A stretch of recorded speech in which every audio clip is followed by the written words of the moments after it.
오늘 토론회는 윤석열 정부의 폭정을 막고 시대 정신을 내기 위해 22대 국회를 어떻게 구성해야 하는가를 토론하는 자리입니다.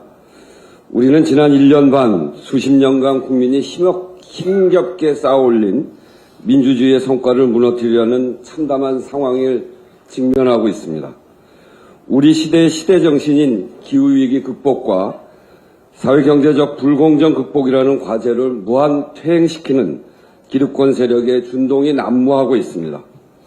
현 정권은 아리백과 탄소 국경세로 대표되어지는 기후위기 극복 그리고 탈탄소 사회로의 전환과 이에 따른 새로운 무역장벽이라고 하는 시대적 흐름을 읽지 못하고 CF100이라고 하는 국민 기만적 그리고 에너지 쇄국 정책으로 우리 미래의 국가 경쟁력을 약화시키는 퇴행을 거듭하고 있습니다. 또한 박근혜 탄핵으로 분출된 국민의 요구는 사회경제 개혁을 통해서 국민의 삶을 개선하라는 요구였습니다. 그것의 출발은 불공정이라는 기울어진 운동장을 경제적 주체 간의 대등한 교섭권을 통해 해결하라고 하는 개혁 과제였습니다. 그러나 노조법 2, 3조, 가맹사업 대리점 공정화에 관한 법, 중소기업 협동조합법, 온라인 플랫폼법 등 교섭권 법안들의 개정이 눈앞에 와 있음에도 불구하고 기득권의 이익만을 앞세우는 정치 세력이 이를 막고 있습니다. 사실 탄핵 이후 집권한 민주당 정권에 기회가 있었습니다. 제가 속한 민주당이 이 기회를 통해 시대적 과제를 효과적으로 수행하지 못한 점에 깊이 반성하고 몹시 뼈아프게 생각합니다. 그러나 지금의 퇴행을 지켜만 보고 있을 수 없기에 이런 일들을 22대 국회가 해낼 수 있도록 지혜를 모아야 합니다.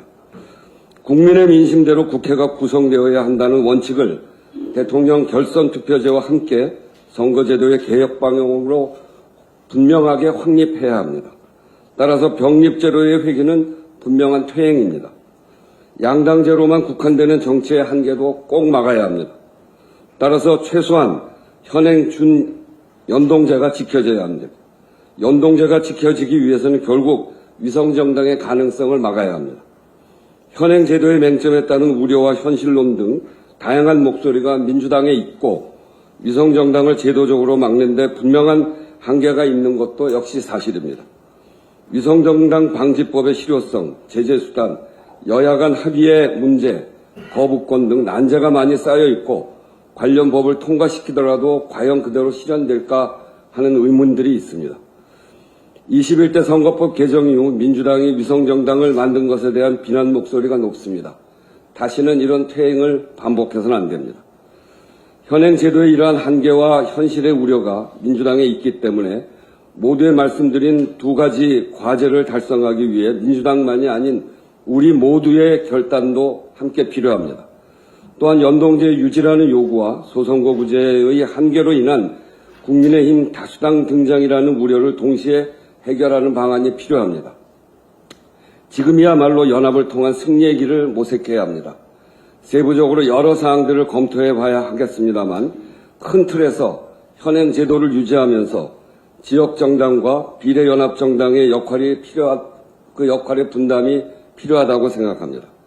민주당이 지역구 정당의 주력을 맡아 지역 출마를 하고 제 정당이 합의 가능한 방법을 찾아 비례연합정당으로 힘을 모으는 방안이 22대 국회의 민주적 구성을 위해 현실적으로 모색되어야 한다고 생각합니다.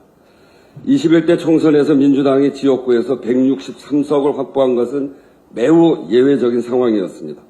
내년 총선은 결코 만만한 상황이 아니며 낙관해서도 안 된다고 생각합니다. 제도의 선의를 악용해 만들어질 결과를 결코 가벼이 보아서도 안 됩니다.